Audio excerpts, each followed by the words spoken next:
श्रीराम समर्थ. श्रोते हो, आपण ऐकत आहात श्री गोंदवलेकर महाराज यांचे प्रवचन. नाम प्राणाबरोबर सांभाळावे. आपल्याला जिव्हा दिली आहे, तर ती जर नामस्मरण करण्याव्यतिरिक्त वापरली तर ते चांगले होईल का? जे करण्याने देवाची प्राप्ती होते ते न करता इतर गोष्टी बोलून वेळ घालवला तर कसे चालेल? तुम्ही अभ्यास करता.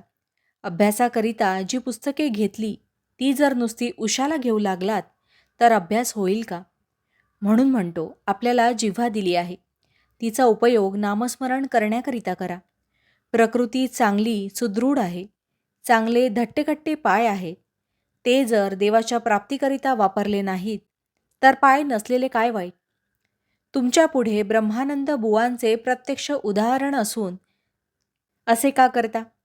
त्यांनी काय केले पहा. त्यांनी नामस्मरणाशिवाय दुसरे काहीच केले नाही. त्यांनी प्राणाबरोबर नाम सांभाळले. तुम्हाला तितके जरी करता आले नाही तरी जसे देहावर प्रेम करता तसे तरी नामावर ठेवा. आताच्या दिवसात तर कलीचा एक एक दिवस देवावरचा भाव घालवायला कारण होतो, तरी यावेळेस सांभाळा. अश्रद्धा उत्पन्न झाली तर आपले पापच आड येते असे समजा आणि त्यावेळेस नामस्मरण करीत जा. माझ्यावर व्यवहाराबाबत पाहिजे तर विश्वास ठेवू नका, पण नामस्मरण करायला सांगतो त्यावर विश्वास ठेवा.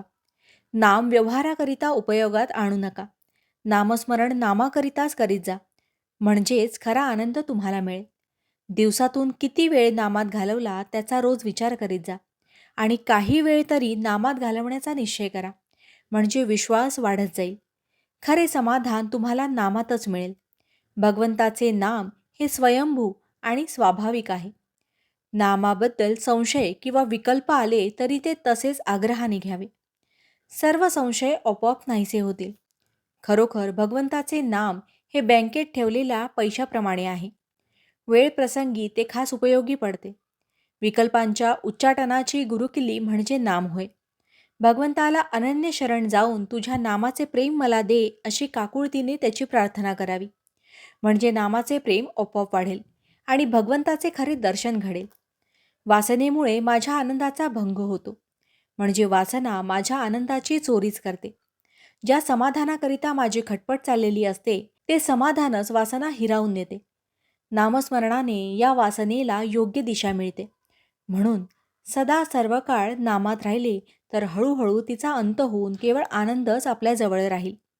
भावार्थ, आपण आपल्या जिभेला नामाचा चाळाच लावून घ्यावा. पहिल्याने विसरेल, पण सवयीने आपोआप आठवेल. जानकी जीवन स्मरण जय जय राम. महारुद्र हनुमान की जय. समर्थ रामदास स्वामी महाराज की जय. सब संतन की जय. श्री अनंत कोटि ब्रह्मांड नायक राजाधिराज सच्चिदानंद सद्गुरु श्री ब्रह्म चैतन्य महाराज की जय. जय जय रघुवीर समर्थ. आता आपण 13 वेळा नामस्मरण करूया. श्रीराम जय राम जय जय राम. श्रीराम जय राम जय जय राम. श्रीराम जय राम जय जय राम. श्रीराम जय राम जय जय राम. श्रीराम जय राम जय जय राम. श्रीराम जय राम जय जय राम. श्रीराम जय राम जय जय राम. श्रीराम जय राम जय जय राम. श्रीराम जय राम जय जय राम. श्रीराम जय राम जय जय राम. श्रीराम जय राम जय जय राम. श्रीराम जय राम जय जय राम. श्रीराम जय राम जय जय राम. जय श्रीराम.